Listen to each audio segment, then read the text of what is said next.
कश्मीर को पहला हिंदू मुख्यमंत्री मिलने वाला है। सुनने में अजीब लगेगा, जम्मू कश्मीर में हिंदू मुख्यमंत्री।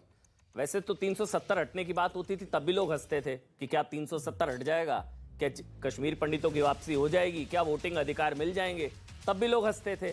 तो सवाल तो है भाई कि जम्मू कश्मीर में क्या पहला हिंदू मुख्यमंत्री, क्या इसी बात से जम्मू कश्मीर की पार्टियां और आतंकवादी इतने बौखलाए हुए हैं कि लगातार टारगेट किलिंग हो रही है, कश्मीरी पंडितों को टारगेट किया जा रहा है। नमस्कार, मैं हूं आपके साथ अमन चोपड़ा। देखिए, जम्मू कश्मीर में चीजें उसी तरह बढ़ रही हैं, इसको ध्यान से समझिएगा। आप देख रहे हैं लगातार टारगेट किलिंग तो हो रही है, वो आतंकियों की बौखलाहट है। लेकिन पहले 370 हटाया, फिर 35 से हटा, फिर डिलिमिटेशन हुआ, फिर कश्मीरी पंडितों की वापसी हुई और अब वोटिंग अधिकार दिए गए हैं।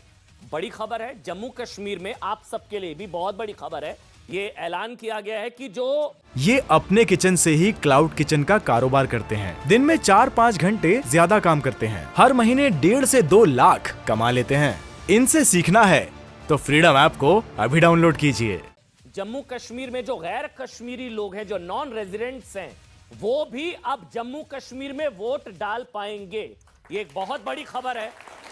ये तमाम राष्ट्रवादियों के लिए, जितने भी लोग जम्मू कश्मीर को भारत का हिस्सा भाई है ही, लेकिन जम्मू कश्मीर को भारत से काटने की कोशिश करते थे, उस गैंग के मुंह पर एक करारा संवैधानिक तमाचा है। ये पहली बार, ध्यान से सुनिएगा, जम्मू कश्मीर में 25 लाख नए वोटर्स का नाम वोटर लिस्ट में जुड़ने जा रहा है।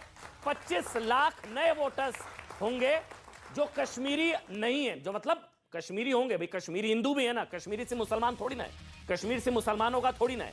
लेकिन जो नॉन रेजिडेंट होंगे, अगर कोई बाहर से, कोई बिहार का कोई मजदूर है, वो कश्मीर में रह रहा है कुछ सालों से, वो उसके पास भी वोटिंग का अधिकार होगा। लेकिन राज्य में वो रह रहे हैं काफी समय से, फौजी हैं, उनका परिवार है, ये तमाम लोग, अब उनके पास वोटिंग का अधिकार होगा। Non resident Kashmir, domicile certificate की जरूरत नहीं होगी। ये लोग कर्मचारी हो सकते हैं, सैनिक हैं, छात्र हैं, मजदूर हैं, बरसों से जम्मू कश्मीर में रह रहे हैं, लेकिन अपने संवैधानिक अधिकारों से ये लोग वंचित थे। ये वोटर अलगाववादी आतंकवादियों के एजेंडे के बजाय देशहित के लिए वोट करेंगे, तो इसलिए सवाल पूछा। अच्छा, एक और चीज जल्दी से आपको बता देता हूं, जम्मू कश्मीर में 7 सीटें भी बढ़ी हैं। जम्मू में 6 सीटें और कश्मीर में 1 सीट, कुल मिलाकर 7 सीट बढ़ी है। तो पहले क्या होता था, कश्मीर से मुख्यमंत्री तय होता था, तो सबको पता था कौन होता था। अब अगर जम्मू से तय होगा तो फिर जम्मू से तय होगा जम्मू कश्मीर का मुख्यमंत्री कौन होगा। इसी को लेकर बौखलाहट है कि 25 लाख जो है मतदाता बढ़ाए जा रहे हैं, जम्मू कश्मीर परिसीमन हो रहा है, जम्मू की सीटें बढ़ा दी गई हैं और इसके अलावा कश्मीर को 1 सीट एक्स्ट्रा मिली, जम्मू को 6 सीटें एक्स्ट्रा मिली हैं।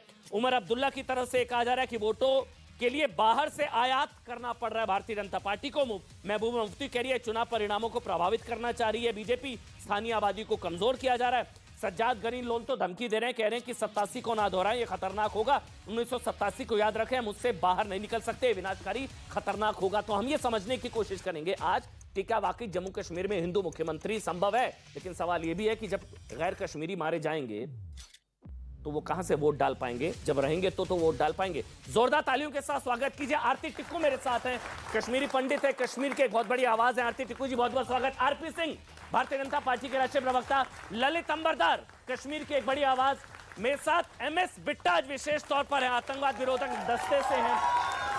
बिट्टा जी, आपकी फैन फॉलोइंग बहुत ज्यादा है। बहरहाल, शुएब जमई मेरे साथ हैं, शुएब भाई आपका, और सलमान निजामी कांग्रेस पार्टी का पक्ष रखेंगे। चलिए, सबसे ज्यादा आप ही के लिए तालियां बजी, इसलिए बिट्टा जी मैं आपसे शुरू कर रहा हूं। पंजाब में तो आतंकवाद आपने खत्म करा, जम्मू कश्मीर हम देश अमृतकाल बना रहा है, लेकिन जम्मू कश्मीर में कश्मीरी पंडितों का अमृतकाल नहीं आ पा रहा है।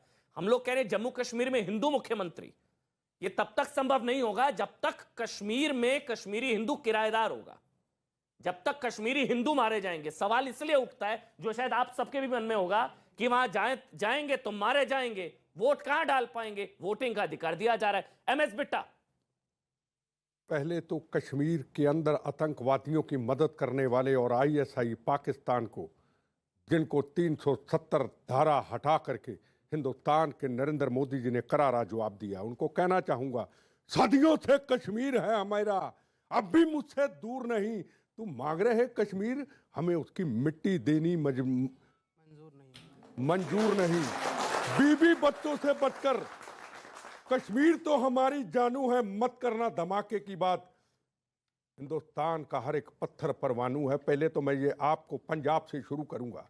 45 साल पंजाब में आतंकवाद रहा, 45 साल। उसमें हजारों जवानों ने शहादत दी, 36,000 बेगुनाहों का कत्लेआम हुआ, हजारों बहनों के सुहाग उजड़े। क्या खालिस्तान बनने दिया? नहीं बनने दिया। पाकिस्तान आईएसआई की साजिश अभी भी जारी है। अभी कल अमृतसर होके आया, आरडीएक्स पकड़ा गया।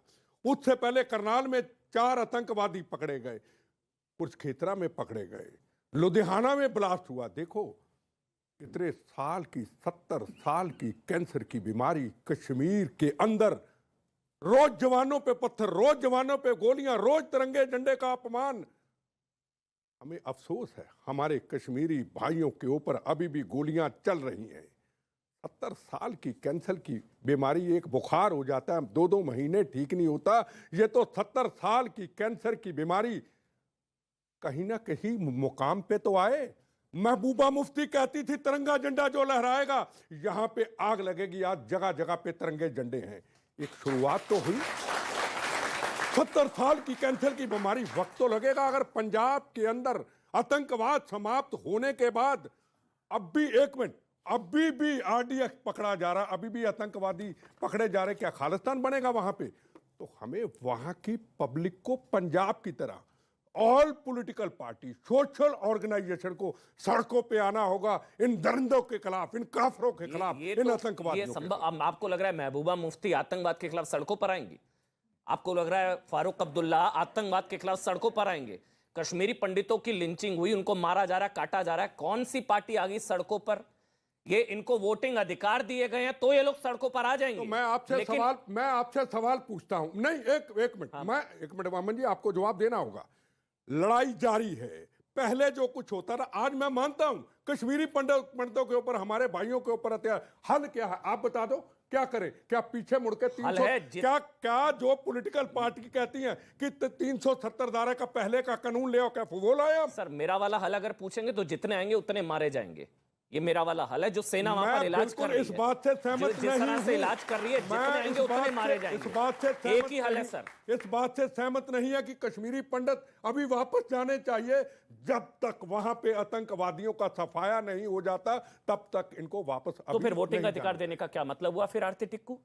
वोटिंग अधिकार दिए जा रहे हैं और आप अभी सुनील कुमार भट्ट, 2 भाइयों को गोली मारी गई, एक की दुखद मृत्यु हुई, लगातार टारगेट किलिंग हो रही है, फिर क्या फायदा वोटिंग अधिकार देने का आरती टिक्कू?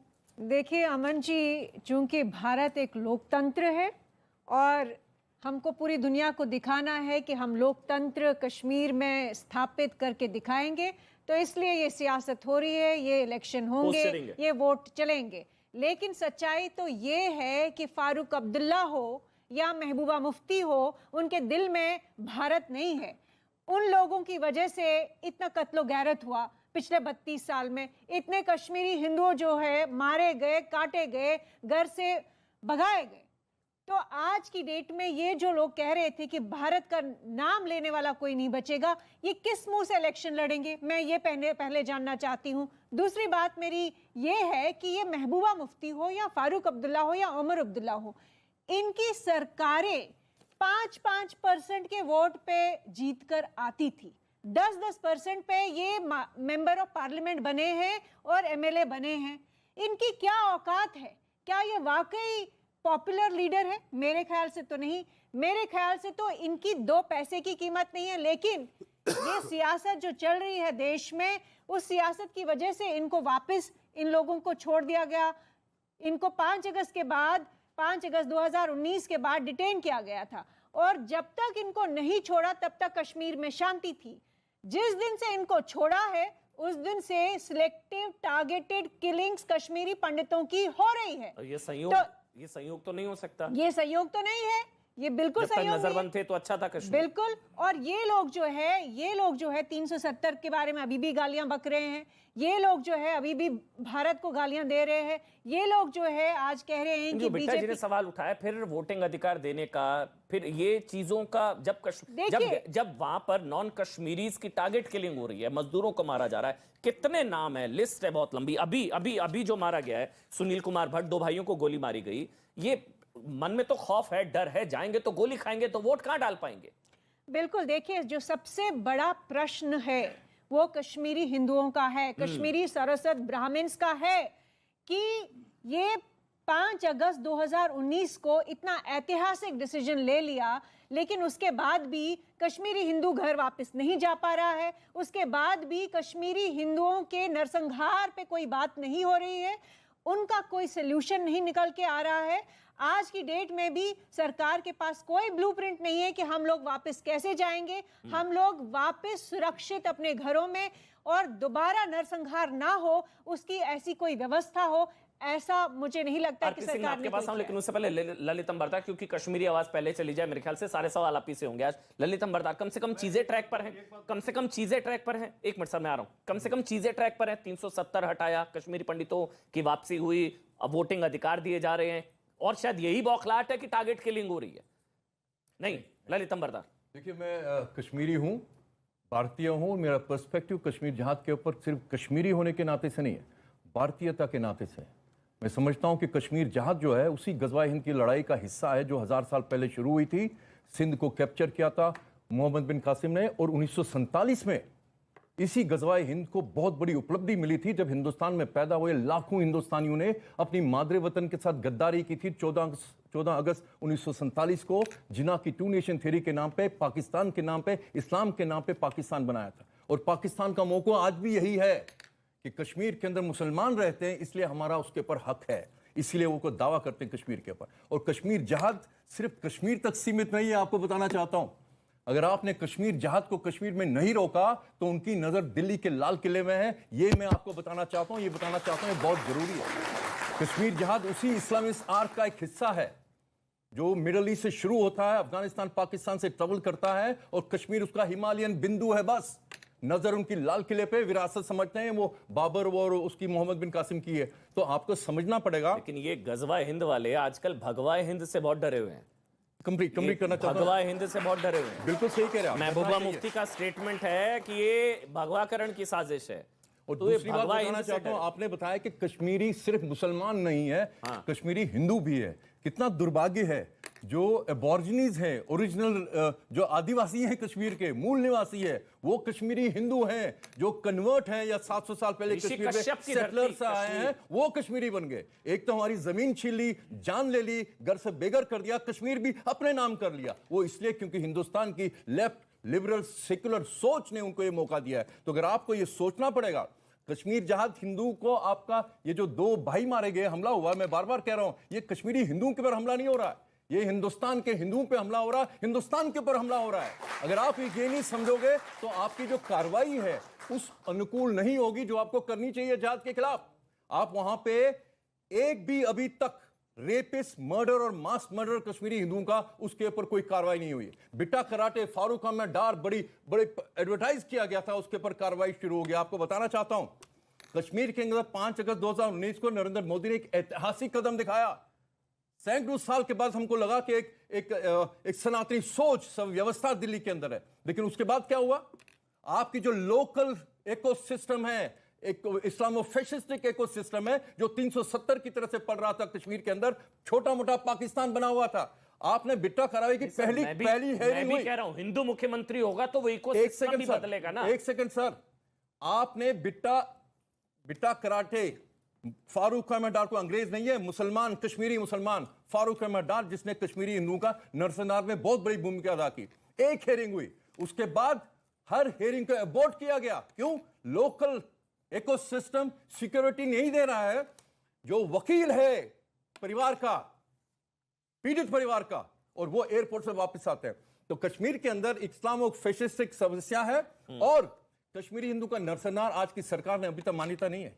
अगर आप औपचारिक तौर पे ये मान्यता नहीं मानते हैं कि नरसंहार नहीं हुआ, तो ऐसे चलता रहेगा। आज सुनील मारा गया, सुनील का भाई मारने की कोशिश की, कल लगभग कोई और मारा जाएगा। आरती ने भी कहा पोस्चरिंग हो सकती है, दिखाने के लिए चीजें हो सकती है, वोटिंग राइट्स दे दीजिए, ये सारी चीजें।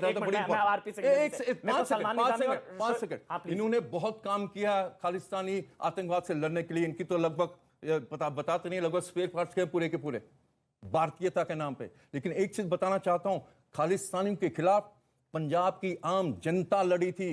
छत्तू से 303 फायरिंग करते थे वो लोग वहां से।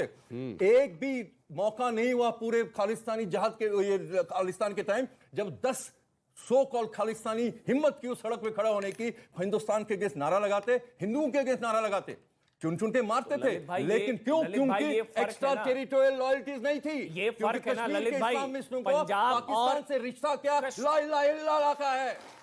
ललित भाई ये फर्क है पंजाब